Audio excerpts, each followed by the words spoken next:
नमस्कार दोस्तों, स्वागत है आप सबका आप सबके अपने YouTube चैनल एग्जाम प्रेप लिखने से जीतेंगे में। हम आप लोगों को शिक्षण के विभिन्न सूत्र बता रहे थे और उन्हीं शिक्षण के विभिन्न सूत्रों पे आगे कंटिन्यू करेंगे। अब ये सतत 1 या 2 वीडियोस में कंप्लीट हो जाएगा। एक में हमने 3 सूत्र बताए थे, आज लगभग 4 सूत्र हैं, ठीक है। और इसके बाद में 4 सूत्र ही लगभग और बचेंगे, ठीक है। तो उनके बारे में हम लोग चर्चा कर लेंगे। हमने इसके पहले आप लोगों को क्या बताया था? हमने इसके पहले आप लोगों को 3 सूत्र बताए थे। एक था सरल से जटिल की ओर, एक था ज्ञात से अज्ञात की ओर, ठीक है, और उसके बाद में था स्थूल से सूक्ष्म की ओर। 3 सूत्र आप लोगों को हमने 3 सूत्रों की चर्चा की थी। उसमें बताया भी था कि इंपॉर्टेंट कौन कौन से है, कौन कौन से क्या है। इसके बाद आज हम चर्चा करने जा रहे हैं आपसे पूर्ण से अंश की ओर। पूर्ण से अंश की ओर, पूर्ण का मतलब होता है पूरा पूरा, अंश का मतलब होता है छोटे छोटे भाग, ठीक है। किसी भी चीज को पूरा और उसके छोटे छोटे भागों की ओर। सबसे पहले आप पूरा दिखाइए, जैसे कि तमाम सारी चीजें होती हैं। पहले बात तो ये जान लो कि ये गेस्टाल्टवादी सूत्र, गेस्टाल्टवादी इनको अव्ययवाद भी कहा जाता है, ठीक है। तो गेस्टाल्टवादी जो मनोवैज्ञानिक थे उनके अनुसार था कि पहले बालक को किसी वस्तु की पूर्णता की ओर देखता है और फिर उस बाद में उसके छोटे छोटे भागों की जो है बारे में वो पूछता है। जैसे इसका मुख्य रूप से प्रयोग देखो, विशेषतः इसका प्रयोग किया जाता है किसमें? काव्य शिक्षण में। सॉरी, ब्लैक से लिख देते हैं, इसमें लिख दे। ये विशेष रूप से है अंडरलाइन में। काव्य शिक्षण में किया जाता है। काव्य शिक्षण में क्या किया जाता है कि सबसे पहले आपको बताया जाता है कि नन्ही चींटी दाना लेकर जब चलती है दीवारों पर 100 बार फिसलती है, ठीक है। विश्वास रगों में भरता है। ये कविता है पंडित सोहनलाल द्विवेदी की। अब ये कविता आपने पढ़ ली, फिर उसके बाद में कहते हैं इसका भाव क्या है, इसका अर्थ क्या है। तो यानी आपने सबसे पहले पूरी कविता पढ़ाई बच्चों को, फिर उसके अर्थ के बारे में बताया, यानी छोटे छोटे भागों को, एक एक लाइन को आपने जो है उसका डिस्क्राइब किया, उसकी जो है उसका अर्थ बताया कि ये बात जो है कवि कहना चाह रहा है, ठीक है। कि नन्ही जो चींटी होती है वो पहले दाना लेकर चढ़ती है और फिर फिसल जाती है। आपने देखा होगा इस चीज़ को, फिर चढ़ती है फिर फिसलती है, ठीक है। और ये फिसलने के बाद में निरंतर लगातार ये काम करती रहती है, लेकिन फिर भी वो चढ़ना नहीं छोड़ती है और अंततः वो अपने गंतव्य में पहुंच जाती है। तो इसका मतलब ये होता है कि हमको जो भी कोई भी काम है शुरुआत कर देनी चाहिए, तो उसको छोड़ना नहीं चाहिए, उसको धीरे धीरे करते रहना चाहिए और काम आपका कंप्लीट हो जाएगा।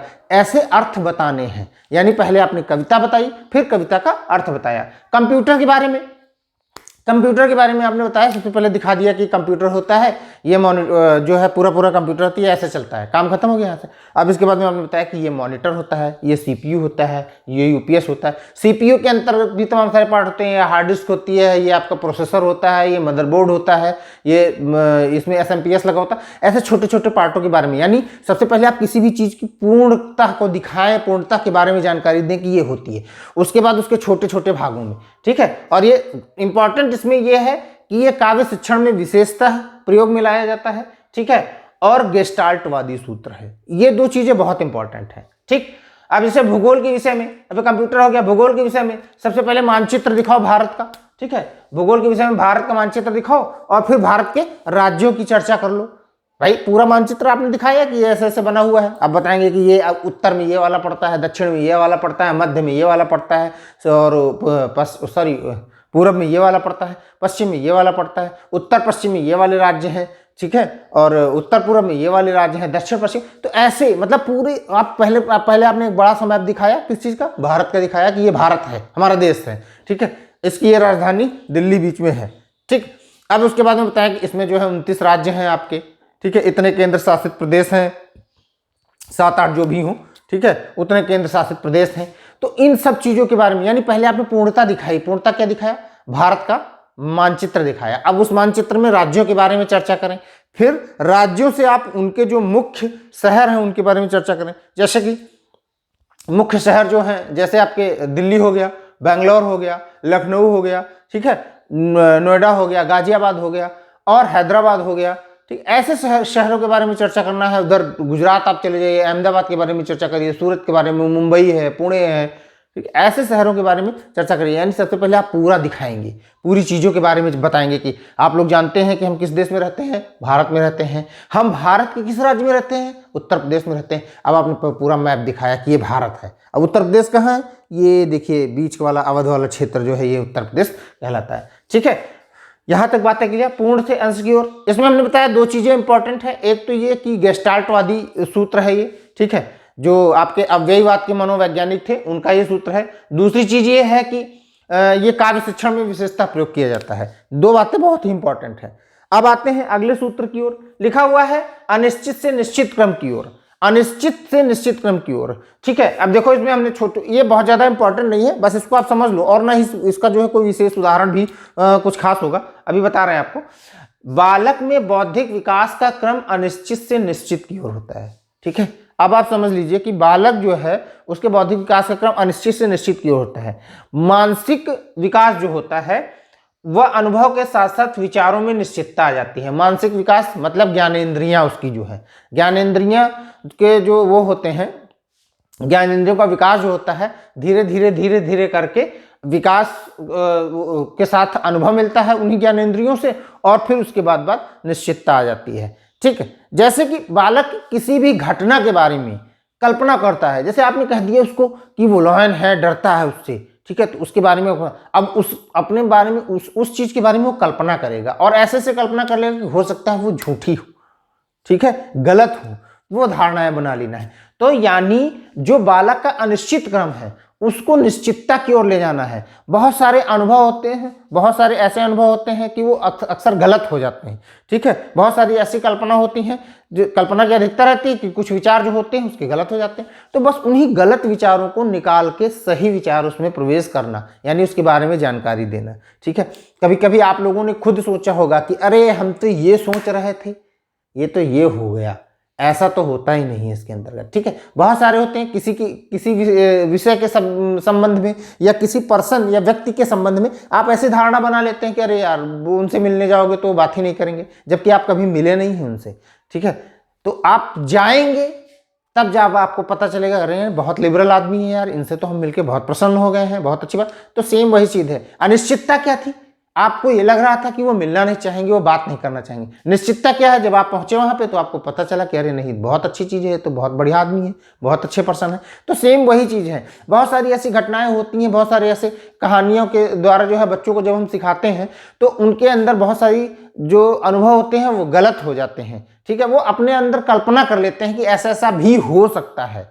ठीक है, तो उन कल्पना जो गलत धारणाएं हैं, जो गलत कल्पनाएं हैं, जो गलत अनुभव हैं, उन अनुभवों को निश्चितता की ओर ले जाना ही ये सूत्र है, अनिश्चितता से निश्चितता की ओर। ठीक है, जैसे किसी देश, प्रदेश या प्रमुख स्थलों के बारे में जो है उसको संबंधित छात्र को अस्पष्ट ज्ञान होता है।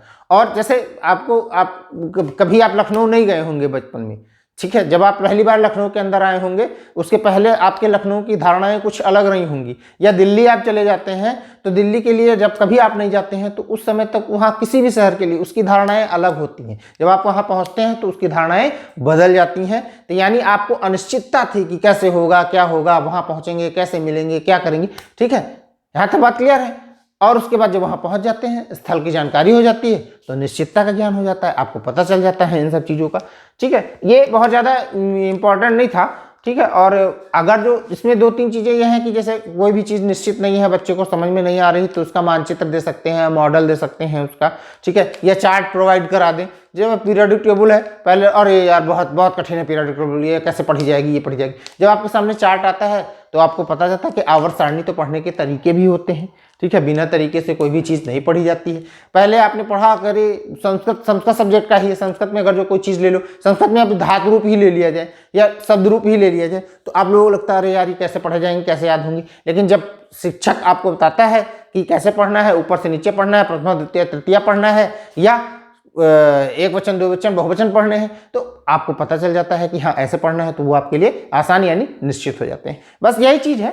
और उसके बाद में यहाँ तक मुझे लग रहा है कि बातें क्लियर हो गई होंगी। किसी भी तरीके का कोई जो है व्यवधान नहीं होगा किसी के दिमाग में, किसी की जो है मानसिकता में। अगर जो हो तो आप हमारे से जो है संपर्क जरूर करिएगा, हमें क्या कहते हैं उसको, कमेंट जरूर करिएगा। कमेंट के माध्यम से हम आपकी बातों का जो है जानकारी देंगे।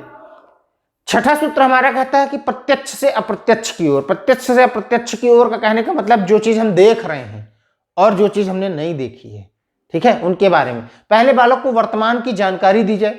जैसे वर्तमान स्थिति में आपको पता चलता है कि ये एक रूम है, इस रूम के अंदर 4 लाइटें लगी हैं, एक कैमरा लगा हुआ है, एक मेज रखी हुई है, 4 कुर्सियां रखी हुई हैं। ठीक है, अप्रत्यक्ष क्या है, इसके बाहर क्या है, कितने दरवाजे हैं? 2 दरवाजे हैं, दोनों दरवाजे में एक तरफ खुलने पे क्या होता है और दूसरी तरफ खुलने पे क्या होता है। खिड़कियां हैं, 2 खिड़कियां हैं, 4 खिड़कियां हैं, उन खिड़कियों को खोलने के बाद में क्या क्या दिखाई देता है आपको।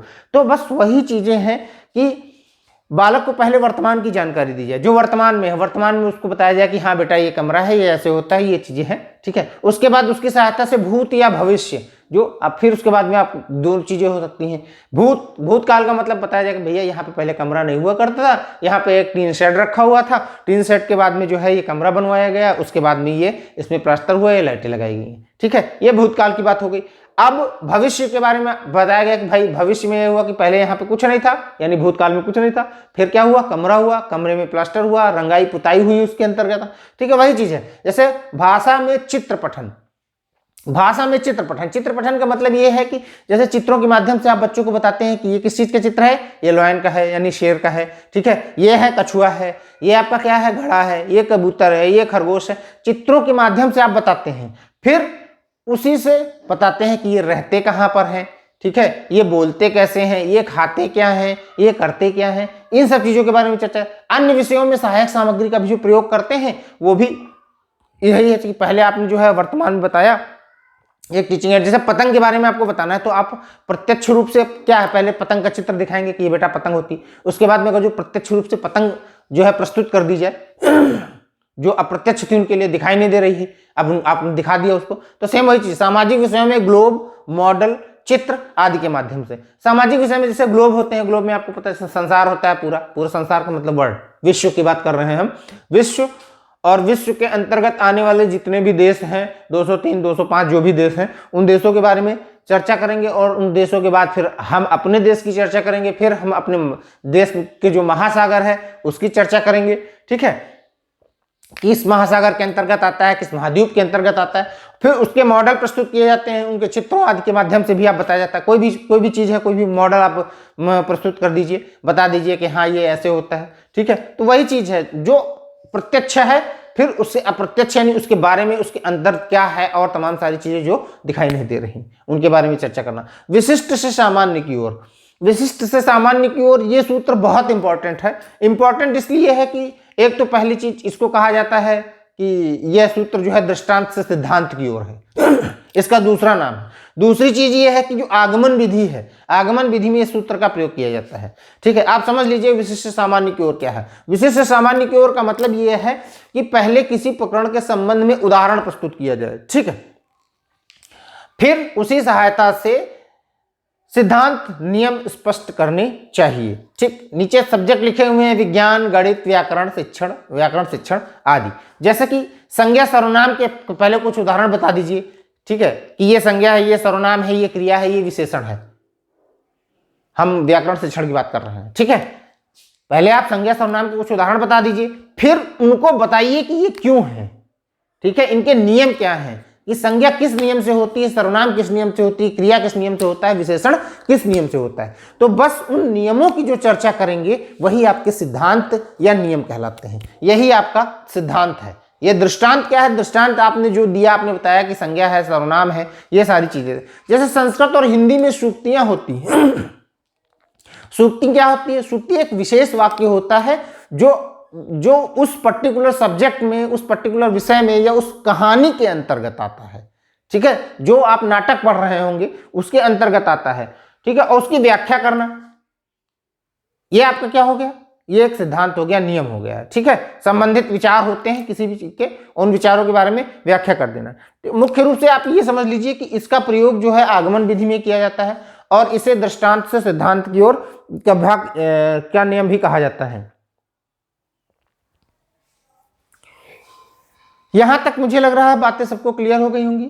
हमने 7 नियमों के बारे में चर्चा कर ली, 7 शिक्षण सूत्रों के बारे में चर्चा कर ली है।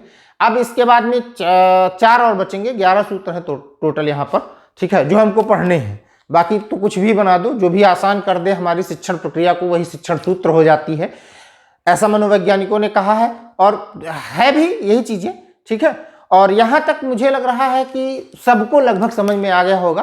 किसी भी तरीके की कोई जो है परेशानी होती है, आप लोगों को कुछ भी समस्याएं होती हैं, तो आप बताते रहिएगा। और आपका अपना चैनल है, ठीक है, आप हमसे कभी भी फ़ोन कर सकते हैं, कभी भी बात कर सकते हैं, मिल सकते हैं, ठीक है। ऐसा कुछ नहीं है, आपका अपना चैनल है। इस चैनल को जो है प्रमोट करने में, इस चैनल को शेयर करने में, इस चैनल को सब्सक्राइब करने में, देखने में आप हमारी मदद करिए, आप हमारी सहायता करिए। आपसे निवेदन है कि हमारे और आपके अपने इस चैनल एग्जाम प्रेप लेखनी से जीतेंगे को लाइक, शेयर और सब्सक्राइब और वॉच जरूर करते रहिएगा। अगले वीडियो तक के लिए धन्यवाद, फिर मुलाकात होगी।